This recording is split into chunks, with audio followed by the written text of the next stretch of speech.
حمام بن منبہ نے کہا یہ احادیث ہیں جو ہمیں حضرت ابو ہریرہ رضی اللہ تعالیٰ عنہ نے نبی کریم صلی اللہ علیہ وسلم سے روایت کی۔ انہوں نے متعدد احادیث بیان کی، ان میں سے ایک یہ ہے، رسول اللہ صلی اللہ علیہ وسلم نے فرمایا نظر حق یعنی ثابت شدہ بات ہے۔ صحیح مسلم حدیث نمبر 5701۔ حضرت ابن عباس رضی اللہ تعالیٰ عنہما نے نبی کریم صلی اللہ علیہ وسلم سے روایت کی کہ آپ نے فرمایا نظر حق یعنی ثابت شدہ بات ہے۔ اگر کوئی ایسی چیز ہوتی جو تقدیر پر سبقت لے جا سکتی تو نظر سبقت لے جاتی، اور جب نظر بد کے علاج کے لیے تم سے غسل کرنے کے لیے کہا جائے تو غسل کر لو۔ صحیح مسلم حدیث نمبر 5702۔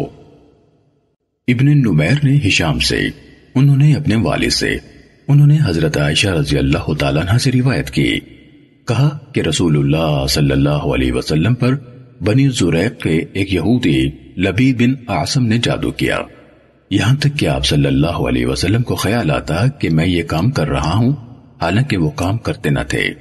ایک دن یا ایک رات آپ صلی اللہ علیہ وسلم نے دعا کی، پھر فرمایا کہ اے عائشہ، تجھے معلوم ہوا کہ اللہ جل جلالہ نے مجھے وہ بتلا دیا جو میں نے اس سے پوچھا۔ میرے پاس دو آدمی آئے، ایک میرے سر کے پاس بیٹھا اور دوسرا پاؤں کے پاس، وہ دونوں فرشتے تھے۔ جو سر کے پاس بیٹھا تھا اس نے دوسرے سے کہا جو پاؤں کے پاس بیٹھا تھا، اس نے سر کے پاس بیٹھے ہوئے سے کہا کہ اس شخص کو کیا بیماری ہے؟ وہ بولا کہ ان پر جادو ہوا ہے۔ اس نے کہا کہ کس نے جادو کیا ہے؟ وہ بولا کہ لبید بن اعصم نے۔ پھر اس نے کہا کہ کس میں جادو کیا ہے؟ وہ بولا کہ کنگھی میں، اور ان بالوں میں جو کنگھی سے جھڑے اور نر کھجور کے گابے کے ریشے میں۔ اس نے کہا کہ یہ کہاں رکھا ہے؟ وہ بولا کہ ذی اروان کے کنویں میں۔ ام المومنین عائشہ صدیقہ رضی اللہ تعالیٰ عنہ نے کہا کہ پھر رسول اللہ صلی اللہ علیہ وسلم اپنے چند اصحاب کے ساتھ اس کنویں پر گئے، اور آپ صلی اللہ علیہ وسلم نے فرمایا کہ اے عائشہ، اللہ کی قسم اس کنویں کا پانی ایسا تھا جیسے مہندی کا زلال، اور وہاں کے کھجور کے درخت ایسے تھے جیسے شیطانوں کے سر۔ میں نے عرض کیا کہ یا رسول اللہ، آپ صلی اللہ علیہ وسلم نے اس کو جلا کیوں نہیں دیا، یعنی وہ جو بال وغیرہ نکلے؟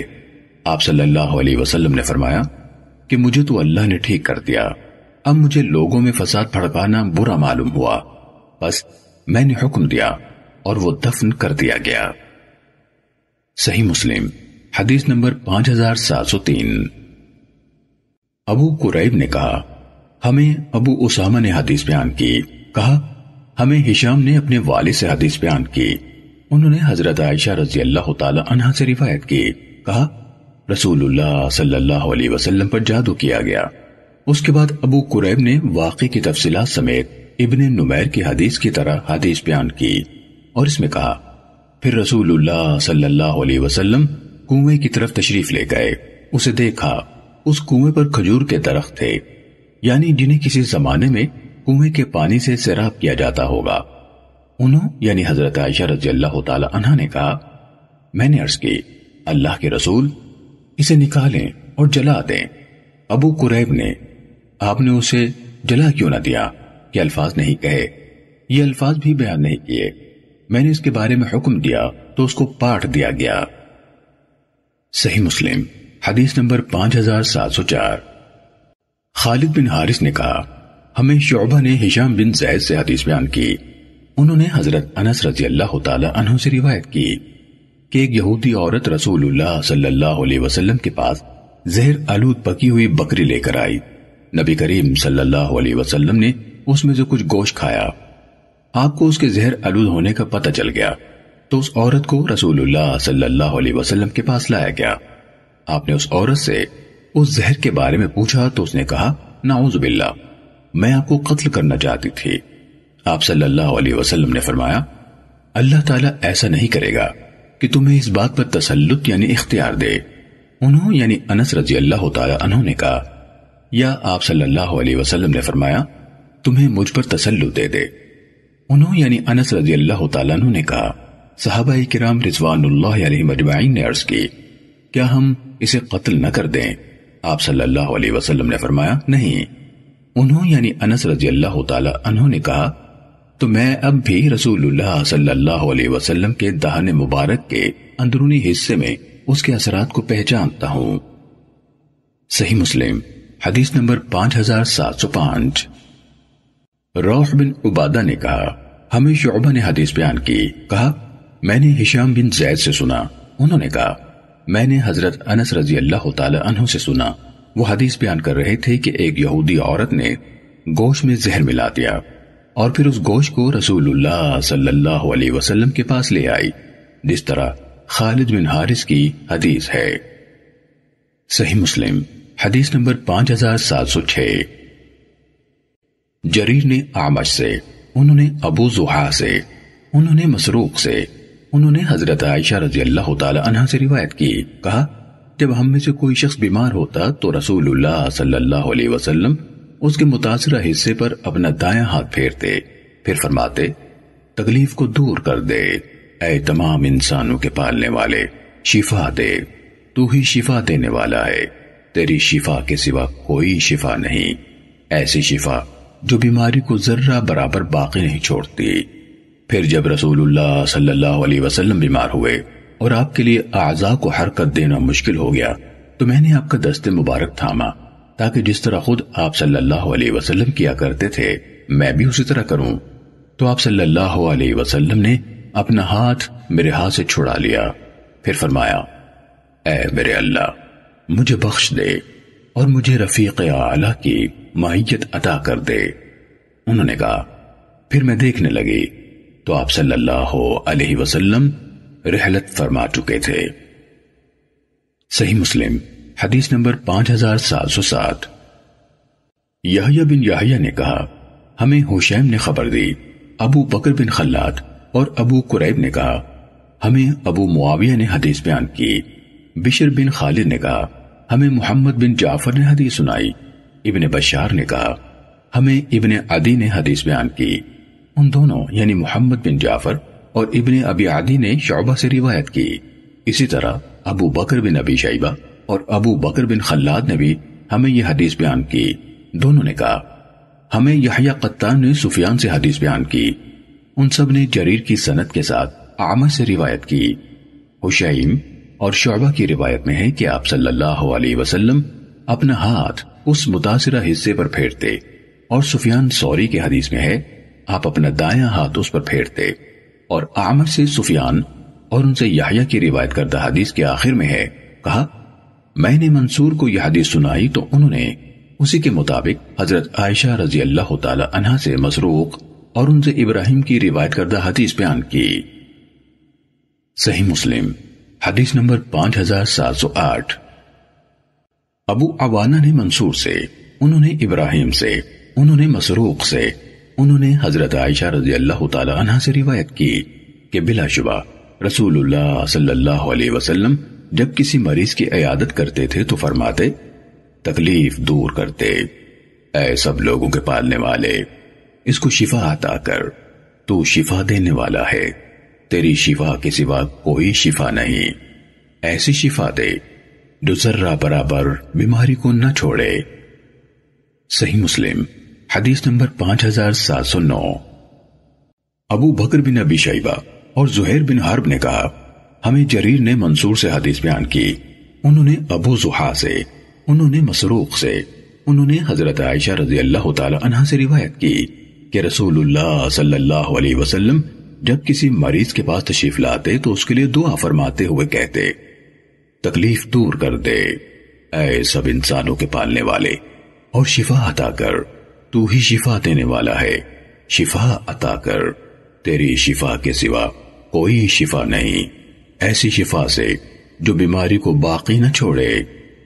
ابو بکر بن ابی شیبہ کی روایت میں ہے آپ اس کے لیے دعا فرماتے اور کہتے اور تو ہی شفا دینے والا ہے۔ صحیح مسلم حدیث نمبر 5710۔ اسرائیل نے منصور سے، انہوں نے ابراہیم اور مسلم بن صبیح سے، انہوں نے مسروق سے، انہوں نے حضرت عائشہ رضی اللہ تعالی عنہا سے روایت کی، کہا رسول اللہ صلی اللہ علیہ وسلم جب کسی مریض کی عیادت کرتے تھے، آگے جس طرح ابو عوانہ اور جریر کی حدیث میں ہے۔ صحیح مسلم حدیث نمبر 5711۔ ابن نمیر نے کہا ہمیں ہشام نے اپنے والد سے حدیث بیان کی، انہوں نے حضرت عائشہ رضی اللہ تعالی عنہ سے روایت کی کہ رسول اللہ صلی اللہ علیہ وسلم ان کلمات کے ساتھ دم کرتے تھے: تکلیف دور فرما دے، اے سب انسانوں کے پالنے والے، شفا تیرے ہی ہاتھ میں ہے، تیرے سوا اس تکلیف کو دور کرنے والا اور کوئی نہیں۔ صحیح مسلم حدیث نمبر 5712۔ ابو اسامہ اور عیسیٰ بن یونس دونوں نے ہشام سے اسی سند کے ساتھ اسی کے مانند روایت کی۔ صحیح مسلم حدیث نمبر 5713۔ سریج بن یونس اور یحییٰ بن ایوب نے کہا ہمیں عباد بن عباد نے ہشام بن عروہ سے حدیث بیان کی، انہوں نے اپنے والد سے، انہوں نے حضرت عائشہ رضی اللہ تعالیٰ عنہ سے روایت کی، کہا جب رسول اللہ صلی اللہ علیہ وسلم کے گھر والوں میں سے کوئی بیمار ہوتا تو آپ پناہ دلوانے والے کلمات اس پر پھونکتے، پھر جب آپ اس مرض میں مبتلا ہوئے جس میں آپ کی رحلت ہوئی تو میں نے آپ پر پھونکنا اور آپ کا اپنا ہاتھ آپ کے جسم اطہر پر پھیرنا شروع کر دیا، کیونکہ آپ کا ہاتھ میرے ہاتھ سے زیادہ بابرکت تھا۔ یحییٰ بن ایوب کی روایت میں بالمعوذات کے بجائے بمعوذات یعنی پناہ دلوانے والے کچھ کلمات ہیں۔ صحیح مسلم حدیث نمبر 5714۔ مالک نے ابن شہاب سے، انہوں نے عروہ سے، انہوں نے حضرت عائشہ رضی اللہ تعالیٰ عنہ سے روایت کی کہ جب نبی صلی اللہ علیہ وسلم بیمار ہوتے تو آپ خود پر معوذات یعنی معوذتین اور دیگر پناہ دلوانے والی دعائیں اور آیات پڑھتے اور پھونک مارتے۔ جب آپ کی تکلیف شدید ہو گئی تو میں آپ پر پڑھتی اور آپ کی طرف سے میں آپ کا اپنا ہاتھ اس برکت کی امید کے ساتھ آپ کے جسم اطہر پر پھیرتی۔ صحیح مسلم حدیث نمبر 5715۔ یونس، معمر اور زیاد سب نے ابن شہاب سے امام مالک کی سند کے ساتھ ان کی حدیث کی طرح حدیث بیان کی۔ مالک کے علاوہ اور کسی کی سند میں آپ کے ہاتھ کی برکت کی امید کے الفاظ نہیں، اور یونس اور زیاد کی حدیث میں ہے کہ نبی صلی اللہ علیہ وسلم جب بیمار ہوتے تو آپ خود اپنے آپ پر کلمات پڑھ کر پھونکتے اور اپنے جسم پر اپنا ہاتھ پھیرتے۔ صحیح مسلم حدیث نمبر 5716۔ عبد الرحمن بن اسود نے اپنے والد سے روایت کی، انہوں نے کہا میں نے حضرت عائشہ رضی اللہ تعالیٰ عنہ سے دم کرنے کے بارے میں دریافت کیا تو انہوں نے بتایا نبی صلی اللہ علیہ وسلم نے انصار کے گھر کے لوگوں کو ہر زہریلے جانور کے ڈنگ سے شفا کے لیے دم کرنے کی اجازت عطا فرمائی۔ صحیح مسلم حدیث نمبر 5717۔ ابراہیم نے اسود سے، انہوں نے حضرت عائشہ رضی اللہ تعالیٰ عنہ سے روایت کی، کہا نبی صلی اللہ علیہ وسلم نے انصار کے گھر کے لوگوں کو ہر زہریلے ڈنگ کے علاج کے لیے دم کرنے کی اجازت دی تھی۔ صحیح مسلم حدیث نمبر 5718۔ ابو بکر بن ابی شیبہ، زہیر بن حرب اور ابن ابی عمر نے، الفاظ ابن ابی عمر کے ہیں، کہا ہمیں سفیان نے عبد ربیہ بن سعید سے حدیث بیان کی، انہوں نے امرہ سے، انہوں نے حضرت عائشہ رضی اللہ تعالیٰ عنہ سے روایت کی کہ جب کسی انسان کو اپنے جسم کے کسی حصے میں تکلیف ہوتی یا اسے کوئی پھوڑا نکلتا یا زخم لگتا تو رسول اللہ صلی اللہ علیہ وسلم اپنی انگشت مبارک سے اس طرح کرتے، فرماتے یہ بیان کرتے ہوئے سفیان نے اپنی شہادت کی انگلی زمین پر لگائی، پھر اسے اٹھایا، اللہ کے نام کے ساتھ ہماری زمین کی مٹی سے ہم میں سے ایک کے لعاب دہان کے ساتھ ہمارے رب کے اذن سے ہمارا بیمار شفا یاب ہو۔ ابن ابی شیبہ نے ہمارا بیمار شفا یاب ہو کے الفاظ اور زہیر نے تاکہ ہمارا بیمار شفا یاب ہو کے الفاظ کہے۔ صحیح مسلم حدیث نمبر 5719۔ محمد بن بشر نے مسعر سے روایت کی، کہا ہمیں معبد بن خالد نے ابن شداد سے حدیث بیان کی، انہوں نے حضرت عائشہ رضی اللہ تعالیٰ عنہ سے روایت کی کہ رسول اللہ صلی اللہ علیہ وسلم انہیں حکم دیتے تھے کہ وہ نظر بد سے شفا کے لیے دم کرا لیں۔ صحیح مسلم حدیث نمبر 5720۔ عبید اللہ بن نمیر نے کہا ہمیں مسعر نے اسی سند کے ساتھ اسی کے مانند حدیث بیان کی۔ صحیح مسلم حدیث نمبر 5721۔ سفیان نے معبد بن خالد سے، انہوں نے عبداللہ بن شداد سے، انہوں نے حضرت عائشہ رضی اللہ تعالیٰ عنہ سے روایت کی، کہا رسول اللہ صلی اللہ علیہ وسلم مجھے حکم دیتے تھے کہ میں نظر بد سے دم کرا لوں۔ صحیح مسلم حدیث نمبر 5722۔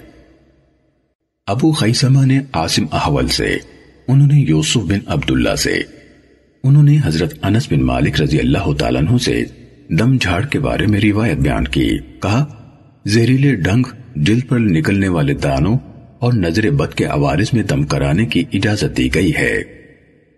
صحیح مسلم حدیث نمبر 5723۔ سفیان اور حسن بن صالح دونوں نے عاصم، انہوں نے یوسف بن عبداللہ سے، انہوں نے حضرت انس رضی اللہ تعالیٰ عنہ سے روایت کی، کہا رسول اللہ صلی اللہ علیہ وسلم نے نظر بد، زہریلے ڈنگ اور جلد پر نکلنے والے دانوں میں دم کرنے کی اجازت دی، اور سفیان کی روایت میں یوسف بن عبداللہ کے بجائے یوسف بن عبداللہ بن حارث سے مروی ہے۔ صحیح مسلم حدیث نمبر 5724۔ زینب بنت ام سلمہ رضی اللہ تعالیٰ عنہ نے ام المومنین حضرت ام سلمہ رضی اللہ تعالیٰ عنہ سے روایت کی کہ رسول اللہ صلی اللہ علیہ وسلم نے اپنی زوجہ حضرت ام سلمہ رضی اللہ تعالیٰ عنہ کے گھر میں ایک لڑکی کے بارے میں جس کے چہرے کے ایک حصے کا رنگ بدلا ہوا دیکھا، فرمایا اس کو نظر لگ گئی ہے، اس کو دم کراؤ۔ آپ کی مراد اس کے چہرے کی پلاہٹ سے تھی۔ صحیح مسلم حدیث نمبر 5725۔ ابو عاصم نے ابن جریج سے روایت کی، کہا مجھے ابو زبیر نے بتایا کہ انہوں نے حضرت جابر بن عبداللہ رضی اللہ تعالیٰ عنہما کو یہ کہتے ہوئے سنا، نبی صلی اللہ علیہ وسلم نے آل بنو عمرو بن حزم کو سام کے کانٹے کا دم کرنے کی اجازت دی، اور آپ صلی اللہ علیہ وسلم نے اسما بنت عمیس رضی اللہ تعالیٰ عنہ سے فرمایا کیا ہوا ہے؟ میں اپنے بھائی یعنی حضرت جعفر بن ابی طالب رضی اللہ تعالیٰ عنہ کے بچوں کے جسم لاغر دیکھ رہا ہوں، کیا انہیں بھوکا رہنا پڑتا ہے؟ انہوں نے کہا نہیں، لیکن انہیں نظر بد جلدی لگ جاتی ہے۔ آپ صلی اللہ علیہ وسلم نے فرمایا انہیں دم کرو۔ انہوں یعنی اسما بنت عمیس رضی اللہ تعالیٰ عنہ نے کہا تو میں نے دم کے الفاظ کو آپ کے سامنے پیش کیا تو آپ صلی اللہ علیہ وسلم نے فرمایا ان الفاظ سے ان کو دم کر دو۔ صحیح مسلم حدیث نمبر 5726۔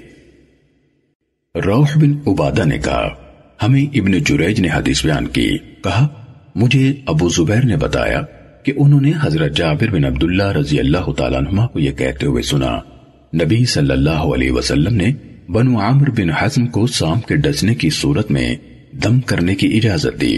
ابو زبیر نے کہا میں نے حضرت جابر بن عبداللہ رضی اللہ تعالیٰ عنہما سے یہ بھی سنا، وہ کہتے تھے ہم میں سے ایک شخص کو بچھو نے ڈنگ مار دیا، ہم رسول اللہ صلی اللہ علیہ وسلم کی خدمت میں بیٹھے ہوئے تھے کہ ایک آدمی نے کہا اللہ کے رسول میں دم کر دوں؟ آپ نے فرمایا تم میں سے جو شخص اپنے بھائی کو فائدہ پہنچا سکتا ہو تو اسے ایسا کرنا چاہیے۔ صحیح مسلم حدیث نمبر 5727۔ سعید بن یحییٰ اموی کے والد نے کہا ہمیں ابن جریج نے اسی سند کے ساتھ اسی کے مثل روایت بیان کی، مگر انہوں نے کہا لوگوں میں سے ایک شخص نے کہا اللہ کے رسول کیا میں اس کو دم کر دوں؟ اور صرف دم کر دوں نہیں کہا۔ صحیح مسلم حدیث نمبر 5728۔ وکیع نے اعمش سے، انہوں نے ابو سفیان سے، انہوں نے حضرت جابر رضی اللہ تعالیٰ عنہ سے روایت کی، کہا میرے ایک ماموں تھے، وہ بچھو کے کانٹے پر دم کیا کرتے تھے۔ رسول اللہ صلی اللہ علیہ وسلم نے عمومی طور پر ہر طرح کے دم کرنے سے منع فرمایا۔ وہ رسول اللہ صلی اللہ علیہ وسلم کے پاس حاضر ہوئے اور کہا اللہ کے رسول آپ نے دم کرنے سے منع فرما دیا ہے، میں بچھو کے کانٹے سے دم کرتا ہوں۔ تو آپ صلی اللہ علیہ وسلم نے فرمایا تم میں سے جو کوئی اپنے بھائی کو فائدہ پہنچا سکتا ہو تو وہ ایسا کرے۔ صحیح مسلم حدیث نمبر 5729۔ جریر نے اعمش سے اسی سند کے ساتھ اسی کے مانند حدیث بیان کی۔ صحیح مسلم حدیث نمبر 5723۔ ابو معاویہ نے اعمش سے، انہوں نے سفیان سے، انہوں نے حضرت جابر رضی اللہ تعالیٰ عنہ سے روایت کی، کہا رسول اللہ صلی اللہ علیہ وسلم نے دم کرنے سے منع فرما دیا تو عمر بن حزم کا خاندان رسول اللہ صلی اللہ علیہ وسلم کی خدمت میں حاضر ہوا اور عرض کی، اللہ کے رسول، ہمارے پاس دم کرنے کا ایک کلمہ تھا، ہم اس سے بچھو کے ڈسے ہوئے کو دم کرتے تھے اور آپ نے دم کرنے سے منع فرما دیا۔ انہوں یعنی جابر رضی اللہ تعالیٰ عنہ نے کہا تو انہوں نے وہ پیش کیا تو آپ صلی اللہ علیہ وسلم نے فرمایا، میں اس میں کوئی حرج نہیں سمجھتا، تم میں سے جو کوئی اپنے بھائی کو فائدہ پہنچا سکتا ہو تو وہ ضرور اسے فائدہ پہنچائے۔ صحیح مسلم حدیث نمبر 5731۔ حضرت عوف بن مالک اشجعی رضی اللہ تعالیٰ عنہ سے روایت ہے، کہا ہم زمانہ جاہلیت میں دم کیا کرتے تھے، ہم نے عرض کی، اللہ کے رسول صلی اللہ علیہ وسلم اس کے بارے میں آپ کا کیا خیال ہے؟ آپ صلی اللہ علیہ وسلم نے فرمایا، اپنے دم کے کلمات میرے سامنے پیش کرو، دم میں کوئی حرج نہیں جب تک اس میں شرک نہ ہو۔ صحیح مسلم حدیث نمبر 5732۔ حشیم نے ابو بشر سے، انہوں نے ابو متوکل سے، انہوں نے حضرت ابو سعید خدری رضی اللہ تعالیٰ عنہ سے روایت کی کہ رسول اللہ صلی اللہ علیہ وسلم کے چند صحابہ کرام رضوان اللہ علیہ مجمعین سفر میں تھے، عرب کے قبائل میں سے کسی قبیلے کے سامنے سے ان کا گزر ہوا، انہوں نے ان قبیلے والے لوگوں سے چاہا کہ وہ انہیں اپنا مہمان بنائیں، انہوں نے مہمان بنانے سے انکار کر دیا، پھر انہوں نے کہا کیا تم میں کوئی دم کرنے والا ہے؟ کیونکہ قوم کے سردار کو کسی چیز نے ڈس لیا ہے یا اسے کوئی بیماری لاحق ہو گئی ہے۔ ان صحابہ کرام رضوان اللہ علیہ مجمعین میں سے ایک آدمی نے کہا ہاں، پھر وہ اس کے قریب آئے اور اسے فاتحۃ الکتاب سے دم کر دیا، وہ آدمی ٹھیک ہو گیا تو اس دم کرنے والے کو بکریوں کا ایک ریوڑ یعنی 30 بکریاں پیش کی گئیں، اس نے انہیں فوری طور پر قبول کرنے یعنی کام میں لانے سے انکار کر دیا اور کہا یہاں تک کہ میں رسول اللہ صلی اللہ علیہ وسلم کو ماجرا سنا دوں۔ وہ رسول اللہ صلی اللہ علیہ وسلم کی خدمت میں حاضر ہوا اور سارا ماجرا کو سنایا اور کہا اللہ کے رسول صلی اللہ علیہ وسلم، میں نے فاتح الکتاب کے علاوہ اور کوئی دم نہیں کیا۔ آپ صلی اللہ علیہ وسلم مسکرائے اور فرمایا تمہیں کیسے پتا چلا کہ وہ دم بھی ہے؟ پھر انہیں لے لو اور اپنے ساتھ میرا بھی حصہ رکھو۔ صحیح مسلم حدیث نمبر 5733۔ شعبہ نے ابو بشر سے اسی سند کے ساتھ روایت کی اور حدیث میں یہ کہا اس نے ام القرآن یعنی سورہ فاتحہ پڑھنی شروع کی اور اپنا تھوک جمع کرتا اور اس پر پھینکتا جاتا تو وہ آدمی تندرست ہو گیا۔ صحیح مسلم حدیث نمبر 5734۔ یزید بن ہارون نے کہا ہمیں ہشام بن حسان نے محمد بن سیرین سے خبر دی، انہوں نے اپنے بھائی معبد بن سیرین سے، انہوں نے حضرت ابو سعید خدری رضی اللہ تعالیٰ عنہ سے روایت کی، کہا ہم نے ایک مقام پر پڑاؤ کیا، ایک عورت ہمارے پاس آئی اور کہا قبیلے کے سردار کو ڈنگ لگا ہے یعنی اسے بچھو نے ڈنگ مارا ہے، کیا تم میں سے کوئی دم کرنے والا ہے؟ ہم میں سے ایک آدمی اس کے ساتھ جانے کے لیے کھڑا ہو گیا، اس کے بارے میں ہمارا خیال نہیں تھا کہ وہ اچھی طرح دم کر سکتا ہے، اس نے اس ڈسے ہوئے کو فاتحہ سے دم کیا تو وہ ٹھیک ہو گیا، تو انہوں نے اسے بکریوں کا ایک ریور اور ہم سب کو دودھ پلایا۔ ہم نے اس سے پوچھا کیا تم اچھی طرح دم کرنا جانتے تھے؟ اس نے کہا میں نے اسے صرف فاتحۃ الکتاب سے دم کیا ہے۔ کہا میں نے ساتھیوں سے کہا ان بکریوں کو کچھ نہ کہو یہاں تک کہ ہم رسول اللہ صلی اللہ علیہ وسلم کی خدمت میں حاضر ہو جائیں۔ ہم نبی کریم صلی اللہ علیہ وسلم کی خدمت میں حاضر ہوئے، آپ کو یہ بات بتائی تو آپ صلی اللہ علیہ وسلم نے فرمایا اسے کس ذریعے سے پتا چلا کہ یہ فاتحہ دم کا کلمہ بھی ہے؟ ان بکریوں کو بانٹ لو اور اپنے ساتھ میرا بھی حصہ رکھو۔ صحیح مسلم حدیث نمبر 5735۔ ہمیں ہشام نے اسی سند کے ساتھ اسی طرح حدیث بیان کی، مگر اس نے کہا ہم میں سے ایک آدمی اس کے ساتھ جانے کے لیے کھڑا ہو گیا، ہم نے کبھی گمان نہیں کیا تھا کہ وہ دم کر سکتا ہے۔ صحیح مسلم حدیث نمبر 5736۔ سیدنا عثمان بن ابی العاص ثقفی رضی اللہ تعالیٰ عنہ سے روایت ہے کہ انہوں نے رسول اللہ صلی اللہ علیہ وسلم سے اپنے ایک درد کی شکایت کی جو ان کے بدن میں پیدا ہو گیا تھا جب سے وہ مسلمان ہوئے تھے۔ آپ صلی اللہ علیہ وسلم نے فرمایا کہ تم اپنا ہاتھ درد کی جگہ پر رکھو اور 3 بار بسم اللہ کہو، اس کے بعد 7 بار یہ کہو اعوذ باللہ وقدرتہ من شر ما اجد واحاذر، میں اللہ تعالیٰ کی پناہ مانگتا ہوں اس چیز کی برائی سے جس کو پاتا ہوں اور جس سے ڈرتا ہوں۔ صحیح مسلم حدیث نمبر 5737۔ عبد الاعلی نے سعید جریری سے، انہوں نے ابو علا سے روایت کی کہ سیدنا عثمان بن عاص رضی اللہ تعالیٰ عنہ نبی کریم صلی اللہ علیہ وسلم کے پاس آئے اور کہا کہ یا رسول اللہ، شیطان میری نماز میں حائل ہو جاتا ہے اور مجھے قرآن بھلا دیتا ہے۔ آپ صلی اللہ علیہ وسلم نے فرمایا کہ اس شیطان کا نام خنزب ہے، جب تجھے اس شیطان کا اثر معلوم ہو تو اس سے اللہ تعالیٰ کی پناہ مانگ اور نماز کے اندر ہی بائیں طرف 3 بار تھوک لے۔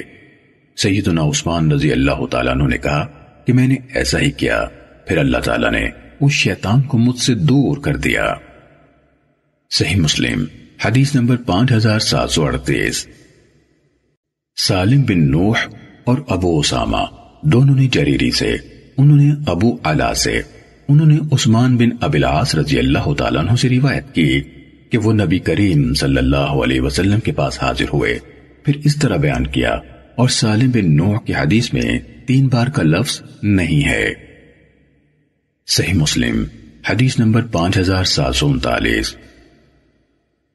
سفیان نے سعید جریری سے روایت کی، کہا ہمیں یزید بن عبداللہ بن شخیر نے حدیث بیان کی، انہوں نے حضرت عثمان بن ابی العاص رضی اللہ تعالیٰ عنہ سے روایت کی، کہا میں نے عرض کی اللہ کے رسول صلی اللہ علیہ وسلم، پھر ان کی حدیث کی مانند بیان کیا۔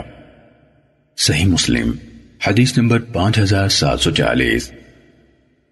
حضرت جابر رضی اللہ تعالیٰ عنہ نے رسول اللہ صلی اللہ علیہ وسلم سے روایت کی کہ آپ صلی اللہ علیہ وسلم نے فرمایا ہر بیماری کی دوا ہے، جب کوئی دوا بیماری پر ٹھیک بٹھا دی جاتی ہے تو مریض اللہ تعالیٰ کے حکم سے تندرست ہو جاتا ہے۔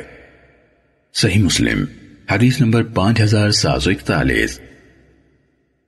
بکیر نے کہا کہ عاصم بن عمر بن قتادہ نے انہیں حدیث سنائی کہ حضرت جابر بن عبداللہ رضی اللہ تعالیٰ عنہما نے مقنع بن سنان تابعی کی عیادت کی، پھر فرمایا میں اس وقت تک یہاں سے نہیں جاؤں گا جب تک کہ تم پوچھنے نہ لگوا لو، کیونکہ میں نے رسول اللہ صلی اللہ علیہ وسلم سے سنا ہے، آپ فرماتے ہیں یقیناً اس میں شفا ہے۔ صحیح مسلم حدیث نمبر 5742۔ عبد الرحمن بن سلیمان نے حضرت عاصم بن عمر بن قتادہ سے روایت کی، کہا کہ سیدنا جابر بن عبداللہ رضی اللہ تعالیٰ عنہما ہمارے گھر میں آئے اور ایک شخص کو زخم کی تکلیف تھی، یعنی قرحہ پڑ گیا تھا۔ سیدنا جابر رضی اللہ تعالیٰ عنہ نے کہا کہ تجھے کیا تکلیف ہے؟ وہ بولا کہ قرحہ ہو گیا ہے جو کہ مجھ پر نہایت سخت ہے۔ سیدنا جابر رضی اللہ تعالیٰ عنہ نے کہا کہ اے غلام، ایک پوچھنے لگانے والے کو لے کر آ۔ وہ بولا کہ پوچھنے لگانے والے کا کیا کام ہے؟ سیدنا جابر رضی اللہ تعالیٰ عنہ نے کہا کہ میں اس زخم پر پوچھنے لگوانا چاہتا ہوں۔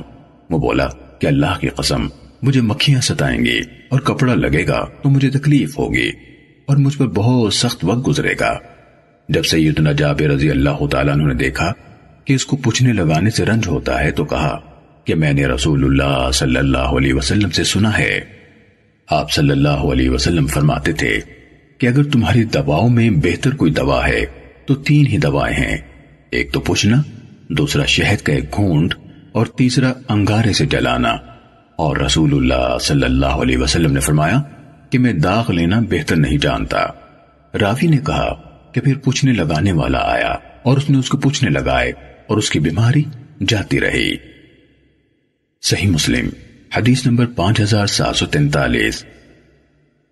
حضرت جابر رضی اللہ تعالیٰ عنہ سے روایت کی کہ حضرت ام سلمہ رضی اللہ تعالیٰ عنہ نے رسول اللہ صلی اللہ علیہ وسلم سے پوچھنے لگوانے کے متعلق اجازت طلب کی تو نبی کریم صلی اللہ علیہ وسلم نے حضرت ابو طیبہ رضی اللہ تعالیٰ عنہ کو حکم دیا کہ انہیں پوچھنے لگائیں۔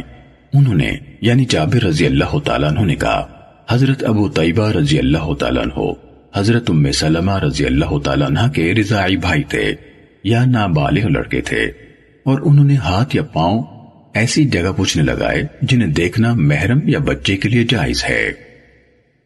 صحیح مسلم حدیث نمبر 5744۔ ابو معاویہ نے اعمش سے، انہوں نے ابو سفیان سے، انہوں نے حضرت جابر رضی اللہ تعالیٰ عنہ سے روایت کی، کہا رسول اللہ صلی اللہ علیہ وسلم نے جب حضرت ابی بن کعب رضی اللہ تعالیٰ عنہ کو جنگ خندق کے موقع پر ہاتھ کی بڑی رگ پر زخم لگا تو ان کے پاس ایک طبیب بھیجا۔ اس نے ان کی زخمی رگ کی خراب ہو جانے والی جگہ کاٹی، پھر اس پر داغ لگایا تاکہ خون رک جائے۔ صحیح مسلم حدیث نمبر 5745۔ جریر اور سفیان دونوں نے اعمش سے اسی سند کے ساتھ بیان کیا، اور تو ان کی رگ کاٹی کے الفاظ بیان نہیں کیے۔ صحیح مسلم حدیث نمبر 5746۔ سلیمان نے کہا میں نے ابو سفیان کو سنا، انہوں نے کہا میں نے حضرت جابر بن عبداللہ رضی اللہ تعالیٰ عنہ سے سنا، انہوں نے کہا غزوہ احزاب میں حضرت ابی بن کعب رضی اللہ تعالیٰ عنہ کے بازو کی بڑی رگ میں تیر لگا تو نبی کریم صلی اللہ علیہ وسلم نے انہیں داغ لگوایا۔ صحیح مسلم حدیث نمبر 5747۔ ابو زبیر نے حضرت جابر رضی اللہ تعالیٰ عنہ سے روایت کی، کہا حضرت سعد بن معاذ رضی اللہ تعالیٰ عنہ کے بازو کی بڑی رگ میں تیر لگا، کہا تو نبی کریم صلی اللہ علیہ وسلم نے اپنے دست مبارک سے تیر کے پھل کے ساتھ اس جگہ کو داغ لگایا، ان کا ہاتھ دوبارہ سوج گیا تو آپ نے دوبارہ اس پر داغ لگایا۔ صحیح مسلم حدیث نمبر 5748۔ حضرت ابن عباس رضی اللہ تعالیٰ عنہما سے روایت ہے کہ رسول اللہ صلی اللہ علیہ وسلم نے پوچھنے لگوانے اور لگانے والے کو اس کی اجرت دی اور آپ نے ناک کے ذریعے دوائی لی۔ صحیح مسلم حدیث نمبر 5749۔ عمر بن عامر انصاری نے کہا میں نے حضرت انس بن مالک رضی اللہ تعالیٰ عنہ سے سنا، آپ کہہ رہے تھے رسول اللہ صلی اللہ علیہ وسلم نے پوچھنے بھی لگوائے، آپ کسی کی اجرت کے معاملے میں کسی پر ذرہ برابر ظلم نہیں کرتے تھے بلکہ زیادہ ہی عطا فرماتے تھے۔ صحیح مسلم حدیث نمبر 5750۔ یحییٰ بن سعید نے عبید اللہ سے روایت کی، کہا مجھے نافع نے حضرت ابن عمر رضی اللہ تعالیٰ عنہما سے خبر دی، انہوں نے رسول اللہ صلی اللہ علیہ وسلم سے روایت کی کہ آپ صلی اللہ علیہ وسلم نے فرمایا بخار جہنم کی لپٹوں میں سے ہے، اس کو پانی سے ٹھنڈا کرو۔ صحیح مسلم حدیث نمبر 5751۔ عبداللہ بن نمیر اور محمد بن بشر نے کہا ہمیں عبید اللہ نے نافع سے حدیث بیان کی، انہوں نے حضرت ابن عمر رضی اللہ تعالیٰ عنہما سے، انہوں نے نبی کریم صلی اللہ علیہ وسلم سے روایت کی کہ آپ صلی اللہ علیہ وسلم نے فرمایا بخار کی شدت جہنم کی لپٹوں سے ہے، اس کو پانی سے ٹھنڈا کرو۔ صحیح مسلم حدیث نمبر 5752۔ امام مالک اور ضحاک بن عثمان دونوں نے نافع سے، انہوں نے حضرت ابن عمر رضی اللہ تعالیٰ عنہما سے روایت کی کہ رسول اللہ صلی اللہ علیہ وسلم نے فرمایا بخار جہنم کی لپٹوں میں سے ہے، اس کو پانی سے بجھاؤ۔ صحیح مسلم حدیث نمبر 5753۔ محمد بن زید نے حضرت ابن عمر رضی اللہ تعالیٰ عنہما سے روایت کی کہ رسول اللہ صلی اللہ علیہ وسلم نے فرمایا بخار جہنم کی لپٹوں سے ہے، اس کو پانی سے بجھاؤ۔ صحیح مسلم حدیث نمبر 5754۔ ابن نمیر نے ہشام سے، انہوں نے اپنے والد سے، انہوں نے حضرت عائشہ رضی اللہ تعالیٰ عنہ سے روایت کی کہ رسول اللہ صلی اللہ علیہ وسلم نے فرمایا بخار جہنم کی لپٹوں سے ہے، اس کو پانی سے ٹھنڈا کرو۔ صحیح مسلم حدیث نمبر 5755۔ خالد بن حارث اور عبدہ بن سلیمان نے ہشام سے اسی سند کے ساتھ اسی کے مانند روایت کی۔ صحیح مسلم حدیث نمبر 5756۔ عبدہ بن سلیمان نے ہشام سے، انہوں نے فاطمہ سے، انہوں نے حضرت اسماء رضی اللہ تعالیٰ عنہ سے روایت کی کہ بخار میں مبتلا عورت کو ان کے پاس لایا جاتا تو وہ پانی منگواتی اور اسے عورت کے گریبان میں انڈیلتی اور کہتی، رسول اللہ صلی اللہ علیہ وسلم نے فرمایا، اس بخار کو پانی سے ٹھنڈا کرو، اور کہا وہ کہتی، یہ جہنم کی لپٹوں سے ہے۔ صحیح مسلم حدیث نمبر 5757۔ ابن نمیر اور ابو اسامہ نے ہشام سے اسی سند کے ساتھ حدیث بیان کی، اور ابن نمیر کی حدیث میں ہے، وہ اس کے اور اس کی قمیص کے گریبان کے درمیان پانی ڈالتی۔ ابو اسامہ کی حدیث میں انہوں نے یہ جہنم کی لپٹوں میں سے ایک کا ذکر نہیں کیا۔ ابو احمد نے کہا، ابراہیم نے کہا، ہمیں حسن بن بشر نے حدیث بیان کی، کہا ہمیں ابو اسامہ نے اسی سند کے ساتھ حدیث بیان کی۔ صحیح مسلم حدیث نمبر 5758۔ سعید بن مسروق نے عبایہ بن رفاعہ سے، انہوں نے اپنے دادا سے، انہوں نے حضرت رافع بن خدیج رضی اللہ تعالیٰ عنہ سے روایت کی، کہا میں نے رسول اللہ صلی اللہ علیہ وسلم سے سنا، آپ فرما رہے تھے، بخار جہنم کی جوش سے ہے، اس کو پانی سے ٹھنڈا کرو۔ صحیح مسلم حدیث نمبر 5759۔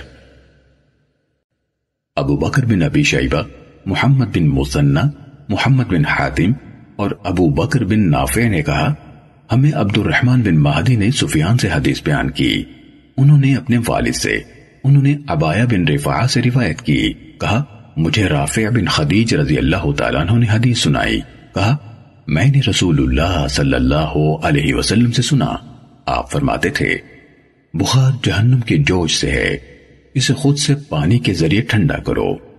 ابو بکر کی روایت میں خود سے کے الفاظ نہیں ہیں، نیز ابو بکر نے کہا کہ عبایہ بن رفاعہ نے حدثنی کے بجائے اخبرنی رافع بن خدیج کہا۔ صحیح مسلم حدیث نمبر 5760۔ حضرت عائشہ رضی اللہ تعالیٰ عنہ سے روایت ہے، انہوں نے کہا نبی کریم صلی اللہ علیہ وسلم کے مرض میں ہم نے آپ کی مرضی کے بغیر منہ کے کونے سے آپ کے دہن مبارک میں دوائی ڈالی، آپ نے اشارے سے روکا بھی کہ مجھے زبردستی دوائی نہ پلاؤ۔ ہم نے آپس میں کہا یہ مریض کی طبعی طور پر دوائی کی ناپسندیدگی کی وجہ سے ہے۔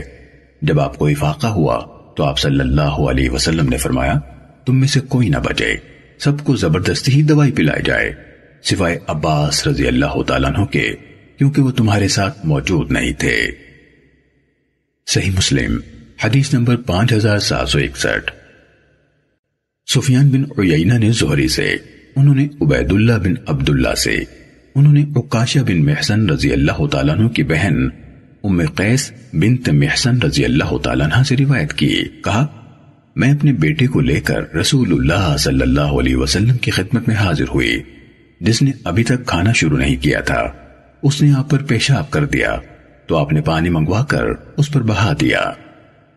صحیح مسلم حدیث نمبر 5762۔ انہوں نے یعنی ام قیس رضی اللہ تعالی عنہا نے کہا میں اپنے ایک بچے کو لے کر آپ صلی اللہ علیہ وسلم کی خدمت میں حاضر ہوئی، میں نے اس کے گلے میں سوزش کی بنا پر اس کے حلق کو انگلی سے اوپر کی طرف دبایا تھا تاکہ سوزش کی وجہ سے لٹکا ہوا حصہ اوپر ہو جائے، تو آپ صلی اللہ علیہ وسلم نے فرمایا تم انگلیوں کے دباؤ کے ذریعے سے اپنے بچوں کا گلا کیوں دباتی ہو؟ آپ نے بچوں کے لیے اس تکلیف دہ طریقہ علاج کو ناپسند فرمایا، تم عود ہندی کا استعمال لازم کر لو، اس میں 7 اقسام کی شفا ہے، ان میں سے ایک نمونیا ہے، ہلکی سوزش کے لیے اس کو ناک کے راستے استعمال کیا جاتا ہے اور نمونیے کے لیے اسے منہ میں انڈیلا جاتا ہے۔ صحیح مسلم حدیث نمبر 5763۔ یونس بن یزید نے کہا کہ ابن شہاب نے انہیں بتایا، کہا مجھے عبید اللہ بن عبداللہ بن عتبہ بن مسعود نے خبر دی کہ حضرت ام قیس بنت محسن رضی اللہ تعالی عنہا پہلے ہجرت کرنے والی ان خواتین میں سے تھیں جنہوں نے رسول اللہ صلی اللہ علیہ وسلم کے ساتھ بیعت کی تھی۔ یہ بنو اسد بن خزیمہ کے فرد حضرت عکاشہ بن محسن رضی اللہ تعالیٰ عنہ کی بہن تھیں۔ کہا انہوں نے مجھے خبر دی کہ وہ رسول اللہ صلی اللہ علیہ وسلم کی خدمت میں اپنے ایک بیٹے کو لے آئیں جو ابھی انہوں نے مجھے خبر دی کہ وہ رسول اللہ صلی اللہ علیہ وسلم کی خدمت میں اپنے ایک بیٹے کو لے کر آئیں جو ابھی کھانا کھانے کی عمر کو نہیں پہنچا تھا، انہوں نے گلے کی سوزش کی بنا پر اس کے حلق کو انگلی سے دبایا تھا، یونس نے کہا حلق دبایا تھا، یعنی انگلی چبھوئی تھی تاکہ فاسد خون نکل جائے۔ انہیں یہ خوف تھا کہ اس کے گلے میں سوزش ہے۔ انہوں یعنی ام قیس رضی اللہ تعالی عنہ نے کہا رسول اللہ صلی اللہ علیہ وسلم نے فرمایا اس انگلی چبھونے والے طریقے سے تم اپنے بچوں کا گلا کیوں دباتی ہو؟ اس عود ہندی یعنی کست کا استعمال کرو، کیونکہ اس میں 7 اقسام کی شفا ہے، ان میں سے ایک نمونیا ہے۔ صحیح مسلم حدیث نمبر 5764۔ عبید اللہ نے کہا انہوں یعنی ام قیس رضی اللہ تعالیٰ عنہ نے مجھ سے بیان کیا کہ ان کے اسی بچے نے رسول اللہ صلی اللہ علیہ وسلم کی گود میں پیشاب کر دیا تھا۔ رسول اللہ صلی اللہ علیہ وسلم نے پانی منگوا کر اس پر بہا دیا تھا اور اس کو زیادہ رگڑ کر نہیں دھویا تھا۔ صحیح مسلم حدیث نمبر 5765۔ عقیل نے ابن شہاب سے روایت کی، کہا مجھے ابو سلمہ بن عبد الرحمن اور سعید بن مسیب نے بتایا کہ حضرت ابو ہریرہ رضی اللہ تعالیٰ عنہ نے ان دونوں کو خبر دی کہ انہوں نے رسول اللہ صلی اللہ علیہ وسلم کو یہ فرماتے ہوئے سنا شنیز سام یعنی موت کے علاوہ ہر بیماری سے شفا ہے، سام موت ہے، اور حبہ سودا سے مراد شنیز یعنی زیرہ سیاہ ہے۔ صحیح مسلم حدیث نمبر 5766۔ یونس نے ابن شہاب سے، انہوں نے سعید بن مسیب سے، انہوں نے ابو ہریرہ رضی اللہ تعالیٰ عنہ سے، اور انہوں نے رسول اللہ صلی اللہ علیہ وسلم سے روایت کی۔ سفیان بن عیینہ، معمر اور شعیب سب نے زہری سے، انہوں نے ابو سلمہ سے، انہوں نے حضرت ابو ہریرہ رضی اللہ تعالیٰ عنہ سے، اور انہوں نے رسول اللہ صلی اللہ علیہ وسلم سے عقیل کی حدیث کے مانند روایت کی۔ سفیان اور یونس کی حدیث میں الحبۃ السوداء کے الفاظ ہیں، انہوں نے آگے شونیس نہیں کہا۔ صحیح مسلم حدیث نمبر 5767۔ اعلیٰ بن عبد الرحمن کے والد نے حضرت ابو ہریرہ رضی اللہ تعالیٰ عنہ سے روایت کی، رسول اللہ صلی اللہ علیہ وسلم نے فرمایا موت کے سوا کوئی بیماری نہیں جس کی شونیس کے ذریعے سے شفا نہ ہوتی ہو۔ صحیح مسلم حدیث نمبر 5768۔ عروہ نے رسول اللہ صلی اللہ علیہ وسلم کی اہلیہ حضرت عائشہ رضی اللہ تعالیٰ عنہ سے روایت کی کہ جب ان کے خاندان میں سے کسی فرد کا انتقال ہوتا تو عورتیں اس کی تعزیت کے لیے جمع ہو جاتی، پھر ان کے گھر والے اور خواص رہ جاتے اور باقی لوگ چلے جاتے۔ اس وقت وہ تلبینے کی ایک ہانڈی یعنی دیگچی پکانے کو کہتی، تلبینہ پکایا جاتا، پھر سرید بنایا جاتا اور اس پر تلبینہ ڈالا جاتا، پھر وہ کہتی یہ کھاؤ کیونکہ میں نے رسول اللہ صلی اللہ علیہ وسلم کو یہ فرماتے ہوئے سنا تلبینہ بیمار کے دل کو راحت بخشتا ہے اور غم کو ہلکا کرتا ہے۔ صحیح مسلم حدیث نمبر 5769۔ شعبہ نے قتادہ سے، انہوں نے ابو متوکل سے، انہوں نے حضرت ابو سعید خدری رضی اللہ تعالیٰ عنہ سے روایت کی، کہا رسول اللہ صلی اللہ علیہ وسلم کی خدمت میں ایک شخص حاضر ہوا اور عرض کی میرے بھائی کا پیٹ چل پڑا ہے یعنی 10 لگ گئے ہیں۔ تو رسول اللہ صلی اللہ علیہ وسلم نے فرمایا اس کو شہد پلاؤ۔ اس نے اسے شہد پلایا، وہ پھر آیا اور کہا میں نے اسے شہد پلایا ہے، اس سے دستوں کی تیزی میں مزید اضافہ ہو گیا ہے۔ آپ صلی اللہ علیہ وسلم نے 3 بار اسے وہی فرمایا یعنی شہد پلاؤ۔ جب وہ چوتھی بار آیا تو آپ صلی اللہ علیہ وسلم نے فرمایا اسے شہد پلاؤ۔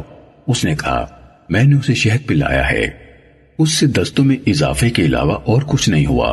تو رسول اللہ صلی اللہ علیہ وسلم نے فرمایا اللہ نے سچ فرمایا ہے کہ شہد میں شفا ہے اور تمہارے بھائی کا پیٹ جھوٹ بول رہا ہے۔ اس نے اسے اور شہد پلایا تو وہ تندرست ہو گیا۔ صحیح مسلم حدیث نمبر 5770۔ سعید نے قتادہ سے، انہوں نے ابو متوکل ناجی سے، انہوں نے حضرت ابو سعید خدری رضی اللہ تعالیٰ عنہ سے روایت کی کہ ایک شخص رسول اللہ صلی اللہ علیہ وسلم کی خدمت میں حاضر ہوا اور عرض کی کہ میرے بھائی کا پیٹ خراب ہو گیا ہے۔ آپ نے فرمایا اس کو شہد پلاؤ۔ آگے شعبہ کی حدیث کے ہم معنی روایت ہے۔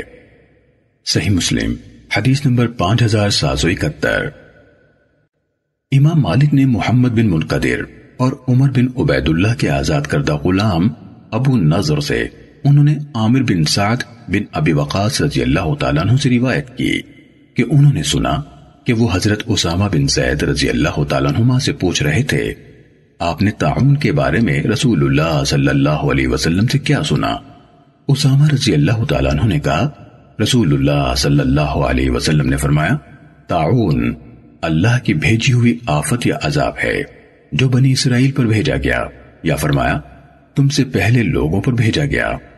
جب تم سنو کہ وہ کسی سرزمین میں ہے تو سرزمین پر نہ جاؤ، اور اگر وہ ایسی سرزمین میں واقع ہو جائے جس میں تم لوگ موجود ہو تو تم اس سے بھاگ کر وہاں سے نہ نکلو۔ ابو نضر نے یہ جملہ کہا، تمہیں اس طاعون سے فرار کے علاوہ کوئی اور بات اس سرزمین سے نہ نکال رہی ہو۔ صحیح مسلم حدیث نمبر 5772۔ عبداللہ بن مسلمہ بن قعنب اور قتیبہ بن سعید نے کہا، ہمیں مغیرہ بن عبد الرحمن قرشی نے ابو نضر سے حدیث بیان کی۔ انہوں نے عامر بن سعد بن ابی وقاص رضی اللہ تعالیٰ عنہ سے، انہوں نے حضرت اسامہ بن زید رضی اللہ تعالیٰ عنہما سے روایت کی، کہا رسول اللہ صلی اللہ علیہ وسلم نے فرمایا، طاعون عذاب کی علامت ہے۔ اللہ تعالیٰ نے اپنے بندوں میں کچھ لوگوں کو طاعون میں مبتلا کیا۔ جب تم طاعون کے بارے میں سنو تو وہاں مت جاؤ، اور جب اس سرزمین میں طاعون واقع ہو جائے جہاں تم ہو تو وہاں سے مت بھاگو۔ یہ قعنبی کی حدیث ہے۔ قتیبہ نے بھی اس طرح بیان کیا ہے۔ صحیح مسلم حدیث نمبر 5773۔ سفیان نے محمد بن منقدر سے، انہوں نے عامر بن سعد سے، انہوں نے اسامہ رضی اللہ تعالیٰ عنہ سے روایت کی، کہا رسول اللہ صلی اللہ علیہ وسلم نے فرمایا، یہ طاعون ایک عذاب ہے جو تم سے پہلے لوگوں پر مسلط کیا گیا تھا، یا فرمایا بنی اسرائیل پر مسلط کیا گیا تھا۔ اگر یہ کسی علاقے میں ہو تو تم اس سے بھاگ کر وہاں سے نہ نکلنا، اور اگر کسی دوسری سرزمین میں طاعون موجود ہو تو تم اس میں داخل نہ ہونا۔ صحیح مسلم حدیث نمبر 5774۔ ابن جریج نے کہا، مجھے عامر بن دینار نے بتایا کہ عامر بن سعد نے انہیں خبر دی کہ کسی شخص نے حضرت سعد بن ابی وقاص رضی اللہ تعالیٰ عنہ سے طاعون کے بارے میں سوال کیا، تو وہاں موجود حضرت اسامہ بن زید رضی اللہ تعالیٰ عنہ نے کہا، میں تمہیں اس کے بارے میں بتاتا ہوں۔ رسول اللہ صلی اللہ علیہ وسلم نے فرمایا، یہ ایک عذاب یا سزا ہے جسے اللہ تعالیٰ نے بنی اسرائیل کے گروہ پر بھیجا تھا، یا فرمایا ان لوگوں پر جو تم سے پہلے تھے، لہٰذا تم جب کسی سرزمین میں اس کے پھیلنے کے متعلق سنو تو اس میں اس کے ہوتے ہوئے داخل نہ ہونا، اور جب یہ تم پر وارد ہو جائے تو اس سے بھاگ کر وہاں سے نہ نکلنا۔ صحیح مسلم حدیث نمبر 5775۔ حماد بن زید اور سفیان بن عیینہ دونوں نے عمر بن دینار سے ابن جریج کی سند کے ساتھ اسی کے حدیث کے مانند حدیث بیان کی۔ صحیح مسلم حدیث نمبر 5776۔ یونس نے ابن شہاب سے، انہوں نے عامر بن سعد سے خبر دی، انہوں نے حضرت اسامہ بن زید رضی اللہ تعالیٰ عنہما سے، انہوں نے رسول اللہ صلی اللہ علیہ وسلم سے روایت کی کہ آپ صلی اللہ علیہ وسلم نے فرمایا، یہ بیماری یعنی طاعون ایک عذاب ہے جو تم سے پہلے ایک امت کو ہوا تھا، پھر وہ زمین میں رہ گیا، کبھی چلا جاتا ہے کبھی پھر آتا ہے، لہذا جو کوئی کسی ملک میں سنے کہ وہاں طاعون ہے تو وہ وہاں نہ جائے، اور جب اس کے ملک میں طاعون نمودار ہو تو وہاں سے بھاگے بھی نہیں۔ صحیح مسلم حدیث نمبر 5777۔ معمر نے زہری سے یونس کی سند کے ساتھ اسی یونس کی حدیث کے مانند حدیث بیان کی۔ صحیح مسلم حدیث نمبر 5778۔ ابن ابی عدی نے شعبہ سے، انہوں نے حبیب بن ابی ثابت اسدی سے روایت کی، کہا ہم مدینے میں تھے تو مجھے خبر پہنچی کہ کوفے میں طاعون پھیل گیا ہے، تو عطا بن یسار اور دوسرے لوگوں نے مجھ سے کہا کہ رسول اللہ صلی اللہ علیہ وسلم نے فرمایا تھا، جب تم کسی سرزمین میں ہو اور وہاں طاعون پھیل جائے تو تم اس سرزمین سے مت نکلو، اور جب تم کو یہ خبر پہنچے کہ وہ کسی سرزمین میں پھیل گیا ہے تو تم اس میں مت جاؤ۔ کہا، میں نے پوچھا حدیث کس سے روایت کی گئی؟ ان سب نے کہا عامر بن سعد سے، وہی حدیث بیان کرتے تھے۔ کہا تو میں ان کے ہاں پہنچا، ان کے گھر کے لوگوں نے کہا وہ موجود نہیں، تو میں ان کے بھائی ابراہیم بن سعد سے ملا اور ان سے دریافت کیا تو انہوں نے کہا میں اسامہ رضی اللہ تعالیٰ عنہ کے پاس موجود تھا جب وہ میرے والد حضرت سعد رضی اللہ تعالیٰ عنہ کو حدیث بیان کر رہے تھے۔ انہوں نے کہا میں نے رسول اللہ صلی اللہ علیہ وسلم سے سنا، آپ فرما رہے تھے یہ بیماری سزا اور عذاب ہے یا عذاب کا بقیہ حصہ ہے جس میں تم سے پہلے کے لوگوں کو مبتلا کیا گیا تھا، تو جب یہ کسی سرزمین میں پھیل جائے اور تم وہی ہو تو وہاں سے باہر مت نکلو، اور جب تمہیں خبر پہنچے کہ یہ کسی سرزمین میں ہے تو اس میں مت جاؤ۔ حبیب نے کہا میں نے ابراہیم بن سعد سے کہا کہ آپ نے خود اسامہ رضی اللہ تعالیٰ عنہ سے سنا تھا؟ وہ حضرت سعد رضی اللہ تعالیٰ عنہ کو یہ حدیث سنا رہے تھے اور وہ اس کا انکار نہیں کر رہے تھے۔ کیا آپ نے خود اسامہ رضی اللہ تعالیٰ عنہ سے سنا تھا؟ وہ حضرت سعد رضی اللہ تعالیٰ عنہ کو یہ حدیث سنا رہے تھے اور وہ اس کا انکار نہیں کر رہے تھے؟ انہوں نے کہا ہاں۔ صحیح مسلم حدیث نمبر 5779۔ عبید اللہ بن معاذ کے والد نے کہا ہمیں شعبہ نے اسی سند کے ساتھ یہ حدیث سنائی، مگر انہوں نے حدیث کے آغاز میں عطا بن یسار کا واقعہ بیان نہیں کیا۔ صحیح مسلم حدیث نمبر 5780۔ سفیان نے حبیب سے، انہوں نے ابراہیم بن سعد سے، انہوں نے حضرت سعد بن مالک، حضرت خزیمہ بن ثابت اور حضرت اسامہ بن زید رضی اللہ تعالیٰ عنہم سے روایت کی۔ انہوں نے کہا رسول اللہ صلی اللہ علیہ وسلم نے فرمایا آگے شعبہ کی حدیث کے ہم معنی ہے۔ صحیح مسلم حدیث نمبر 5781۔ اعمش نے حبیب سے، انہوں نے ابراہیم بن سعد بن ابی وقاص سے روایت کی، کہا حضرت اسامہ بن زید رضی اللہ تعالیٰ عنہما اور حضرت سعد رضی اللہ تعالیٰ عنہ بیٹھے ہوئے احادیث بیان کر رہے تھے تو ان دونوں نے کہا رسول اللہ صلی اللہ علیہ وسلم نے فرمایا جس طرح ان سب کی حدیث ہے۔ صحیح مسلم حدیث نمبر 5782۔ شیبانی نے حبیب بن ابی ثابت سے، انہوں نے ابراہیم بن سعد بن مالک سے، انہوں نے اپنے والد سے، انہوں نے رسول اللہ صلی اللہ علیہ وسلم سے ان سب کی بیان کردہ حدیث کے مطابق روایت کی۔ صحیح مسلم حدیث نمبر 5783۔ امام مالک نے ابن شہاب سے، انہوں نے عبد الحمید بن عبد الرحمن بن زید بن خطاب سے، انہوں نے عبداللہ بن حارث بن نوفل سے، انہوں نے حضرت عبداللہ بن عباس رضی اللہ تعالیٰ عنہما سے روایت کی کہ سیدنا عمر ابن الخطاب رضی اللہ تعالیٰ عنہ شام کی طرف نکلے۔ جب تبوک کے مقام سرغ پر پہنچے تو لشکرگاہوں کے عمرہ میں سیدنا ابو عبیدہ بن جراح رضی اللہ تعالیٰ عنہ اور ان کے اصحاب نے آپ سے ملاقات کی اور یہ بتایا کہ شام میں وبا پھیل گئی ہے۔ سیدنا ابن عباس رضی اللہ تعالیٰ عنہما نے کہا کہ سیدنا عمر رضی اللہ تعالیٰ عنہ نے کہا کہ میرے سامنے مہاجرین اولین کو بلاؤ، یعنی مہاجرین اولین وہ لوگ ہیں جنہوں نے دونوں قبلے کی طرف قبلوں کی طرف نماز پڑھی ہو۔ میں نے ان کو بلایا۔ سیدنا عمر رضی اللہ تعالیٰ عنہ نے ان سے مشورہ لیا اور ان سے بیان کیا کہ شام کے ملک میں وبا پھیلی ہوئی ہے۔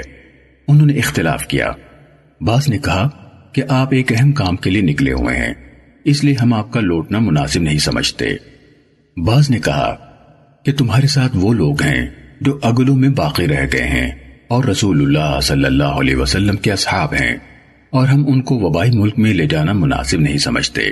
سیدنا عمر رضی اللہ تعالیٰ عنہ نے کہا کہ اب تم لوگ جاؤ، پھر کہا کہ انصار کے لوگوں کو بلاؤ۔ میں نے ان کو بلایا تو انہوں نے ان سے مشورہ لیا۔ انصار بھی مہاجرین کی چال چلے اور انہی کی طرح اختلاف کیا۔ سیدنا عمر رضی اللہ تعالیٰ عنہ نے کہا کہ تم لوگ جاؤ، پھر کہا کہ اب قریش کے بوڑھوں کو بلاؤ جو فتح مکہ سے پہلے یا فتح کے ساتھ ہی مسلمان ہوئے ہیں۔ میں نے ان کو بلایا اور ان میں سے دو نے بھی اختلاف نہیں کیا، سب نے یہی کہا کہ ہم مناسب سمجھتے ہیں کہ آپ لوگوں کو لے کر لوٹ جائیے اور ان کو وبا کے سامنے نہ کیجیے۔ آخر سیدنا عمر رضی اللہ تعالیٰ عنہ نے لوگوں میں منادی کرا دی کہ میں صبح کو اونٹ پر سوار ہوں گا اور مدینے لوٹوں گا، تم بھی سوار ہو جاؤ۔ سیدنا ابو عبیدہ بن جراح رضی اللہ تعالیٰ عنہ نے کہا کہ کیا تقدیر سے بھاگتے ہو؟ سیدنا عمر رضی اللہ تعالیٰ عنہ نے کہا کہ کاش یہ بات کوئی اور کہتا، یا اگر اور کوئی کہتا تو میں اس کو سزا دیتا، اور سیدنا عمر رضی اللہ تعالیٰ عنہ برا جانتے تھے ان کا خلاف کرنے کو۔ ہاں ہم اللہ کی تقدیر کی طرف بھاگتے ہیں۔ کیا اگر تمہارے پاس اونٹ ہوں اور تم ایک وادی میں جاؤ جس کے 2 کنارے ہوں، ایک کنارہ سرسبز اور شاداب ہو اور دوسرا خشک اور خراب ہو، اور تم اپنے اونٹوں کو سرسبز اور شاداب کنارے میں چراؤ تو اللہ کی تقدیر سے چرایا، اور جو خشک اور خراب میں چراؤ تب بھی اللہ کی تقدیر سے چرایا۔ سیدنا عمر رضی اللہ تعالیٰ عنہ کا مطلب یہ ہے کہ جیسے اس چرواہے پر کوئی الزام نہیں ہے بلکہ اس کا فعل قابل تعریف ہے کہ جانوروں کو آرام دیا، ایسا ہی میں بھی اپنی رعیت کا چرانے والا ہوں، تو جو ملک اچھا معلوم ہوتا ہے ادھر لے جاتا ہوں، اور یہ کام تقدیر کے خلاف نہیں ہے بلکہ عین تقدیر الہی ہے۔ اتنے میں سیدنا عبد الرحمن بن عوف رضی اللہ تعالیٰ عنہ آئے۔ وہ کسی کام کو گئے ہوئے تھے۔ انہوں نے کہا کہ میرے پاس تو اس مسئلے کی دلیل موجود ہے، میں نے رسول اللہ صلی اللہ علیہ وسلم سے سنا ہے، آپ صلی اللہ علیہ وسلم فرماتے تھے کہ جب تم سنو کہ کسی ملک میں وبا پھیلی ہے تو وہاں مت جاؤ، اور اگر تمہارے ملک میں وبا پھیلے تو بھاگو بھی نہیں۔ کہا اس پر سیدنا عمر رضی اللہ تعالیٰ عنہ نے اللہ کا شکر ادا کیا، پھر اگلے دن روانہ ہو گئے۔ صحیح مسلم حدیث نمبر 5784۔ معمر نے ہمیں اسی سند کے ساتھ مالک کی حدیث کی طرح حدیث بیان کی، اور معمر کی حدیث میں یہ الفاظ زائد بیان کیے۔ کہا اور انہوں یعنی حضرت عمر رضی اللہ تعالیٰ عنہ نے ان یعنی ابو عبیدہ رضی اللہ تعالیٰ عنہ سے یہ بھی کہا، آپ کا کیا حال ہے کہ اگر وہ اونٹ بنجر کنارے پر چرے اور سرسبز کنارے کو چھوڑ دے تو کیا آپ اسے اس کے عجز اور غلطی پر محمول کریں گے؟ انہوں نے کہا ہاں۔ حضرت عمر رضی اللہ تعالیٰ عنہ نے کہا تو پھر چلیں۔ ابن عباس رضی اللہ تعالیٰ عنہ نے کہا وہ چل کر مدینے آئے اور کہا انشاءاللہ یہی کجاوے کھولنے کی یا کہا یہی اترنے کی جگہ ہے۔ صحیح مسلم حدیث نمبر 5785۔ یونس نے اسی سند کے ساتھ ابن شہاب سے خبر دی، مگر انہوں نے کہا بلا شبہ عبداللہ بن حارث نے انہیں حدیث سنائی اور عبداللہ بن عبداللہ نہیں کہا۔ صحیح مسلم حدیث نمبر 5786۔ امام مالک نے ابن شہاب سے، انہوں نے عبداللہ بن عامر بن ربیعہ سے روایت کی کہ حضرت عمر رضی اللہ تعالیٰ عنہ شام کی طرف روانہ ہوئے۔ جب سرخ پہنچے تو ان کو یہ اطلاع ملی کہ شام میں وبا نمودار ہو گئی ہے، تو حضرت عبد الرحمن بن عوف رضی اللہ تعالیٰ عنہ نے انہیں بتایا کہ رسول اللہ صلی اللہ علیہ وسلم نے فرمایا تھا جب تم کسی علاقے میں اس وبا کی خبر سنو تو وہاں نہ جاؤ، اور جب تم کسی علاقے میں ہو اور وہاں وبا نمودار ہو جائے تو اس وبا سے بھاگنے کے لیے وہاں سے نہ نکلو۔ اس پر حضرت عمر رضی اللہ تعالیٰ عنہ سرخ سے لوٹ آئے۔ اور ابن شہاب سے روایت ہے، انہوں نے سالم بن عبداللہ سے روایت کی کہ حضرت عمر رضی اللہ تعالیٰ عنہ حضرت عبد الرحمن بن عوف رضی اللہ تعالیٰ عنہ کی حدیث کی وجہ سے لوگوں کو لے کر لوٹ آئے۔ صحیح مسلم حدیث نمبر 5787۔ یونس نے کہا ابن شہاب نے کہا مجھے ابو سلمہ بن عبد الرحمن نے حضرت ابو ہریرہ رضی اللہ تعالیٰ عنہ سے حدیث بیان کی کہ جب رسول اللہ صلی اللہ علیہ وسلم نے فرمایا مرض کا کسی دوسرے کو چمٹنا، ماہ سفر کی نحوست اور مقتول کی کھوپڑی سے الو کا نکلنا سب بے اصل ہیں، تو ایک اعرابی یعنی بدو نے کہا تو پھر اونٹوں کا یہ حال کیوں ہوتا ہے کہ وہ صحرا میں ایسے پھر رہے ہوتے ہیں جیسے ہرن، یعنی صحت مند چاق و چوبند۔ پھر ایک خارج زدہ اونٹ آتا ہے، ان میں شامل ہوتا ہے اور ان سب کو خارج لگا دیتا ہے۔ آپ صلی اللہ علیہ وسلم نے ارشاد فرمایا پہلے اونٹ کو کس نے بیماری لگائی تھی؟ صحیح مسلم حدیث نمبر 5788۔ صالح نے ابن شہاب سے روایت کی، کہا مجھے ابو سلمہ بن عبد الرحمن وغیرہ نے بتایا کہ حضرت ابو ہریرہ رضی اللہ تعالیٰ عنہ نے کہا رسول اللہ صلی اللہ علیہ وسلم نے فرمایا کسی سے کوئی مرض خود بخود نہیں چمٹتا، نہ بدفعلی کی کوئی حقیقت ہے، نہ سفر کی نحوست کی اور نہ کھوپڑی سے الو کے نکلنے کی۔ تو ایک اعرابی کہنے لگا یا رسول اللہ صلی اللہ علیہ وسلم، آگے یونس کی حدیث کے مانند ہے۔ صحیح مسلم حدیث نمبر 5789۔ شعیب نے زہری سے روایت کی، کہا مجھے سنان بن ابی سنان دولی نے بتایا کہ حضرت ابو ہریرہ رضی اللہ تعالیٰ عنہ نے کہا نبی صلی اللہ علیہ وسلم نے فرمایا کوئی مرض کسی دوسرے کو خود بخود نہیں چمٹتا۔ تو ایک اعرابی کھڑا ہو گیا، پھر یونس اور صالح کی حدیث کی مانند بیان کیا، اور شعیب سے روایت ہے، انہوں نے زہری سے روایت کی، کہا مجھے سائب بن یزید بن اخت نمر نے حدیث سنائی کہ رسول اللہ صلی اللہ علیہ وسلم نے فرمایا، نہ کسی سے خود بہت مرض چمٹتا ہے، نہ سفر کی نحوست کوئی چیز ہے، اور نہ کھوپڑی سے الو نکلنا۔ صحیح مسلم حدیث نمبر 5790۔ یونس نے ابن شہاب سے روایت کی کہ ابو سلمہ بن عبد الرحمن بن عوف نے انہیں حدیث بیان کی کہ رسول اللہ صلی اللہ علیہ وسلم نے فرمایا، کسی سے کوئی مرض خود بخود نہیں چمٹتا، اور وہ حدیث بیان کرتے تھے کہ رسول اللہ صلی اللہ علیہ وسلم نے فرمایا، بیمار اونٹوں والا صحت مند اونٹوں والے چرواہے کے پاس اونٹ نہ لے جائے۔ ابو سلمہ نے کہا کہ حضرت ابو ہریرہ رضی اللہ تعالیٰ عنہ دونوں حدیثیں رسول اللہ صلی اللہ علیہ وسلم سے بیان کرتے تھے۔ پھر ابو ہریرہ رضی اللہ تعالیٰ عنہ لا عدوہ والی حدیث بیان کرنے سے رک گئے، اور بیمار اونٹوں والا صحت مند اونٹوں والے کے پاس اونٹ نہ لائے، اس والی حدیث پر قائم رہے۔ تو حارث بن ابی ذباب نے، وہ ابو ہریرہ رضی اللہ تعالیٰ عنہ کے چچا کے بیٹے تھے، کہا ابو ہریرہ میں تم سے سنا کرتا تھا، تم اس کے ساتھ ایک اور حدیث بیان کرتے تھے جسے بیان کرنے سے اب تم خاموش ہو گئے ہو۔ تم کہا کرتے تھے رسول اللہ صلی اللہ علیہ وسلم نے فرمایا، کسی سے مرض خود بخود نہیں چمٹتا۔ تو ابو ہریرہ رضی اللہ تعالیٰ عنہ نے اس حدیث کو پہچاننے سے انکار کر دیا، اور یہ حدیث بیان کی، بیمار اونٹوں والا صحت مند اونٹوں والے کے پاس اونٹ نہ لائے۔ اس پر حارث نے اس معاملے میں ان کے ساتھ تکرار کی، حتیٰ کہ ابو ہریرہ رضی اللہ تعالیٰ عنہ غصے میں آ گئے اور حبشی زبان میں ان کو نہ سمجھ میں آنے والی کوئی بات کہی۔ پھر حارث سے کہا، تمہیں پتہ چلا ہے کہ میں نے تم سے کیا کہا ہے؟ انہوں نے کہا نہیں۔ ابو ہریرہ رضی اللہ تعالیٰ عنہ نے کہا، میں اس سے انکار کرتا ہوں۔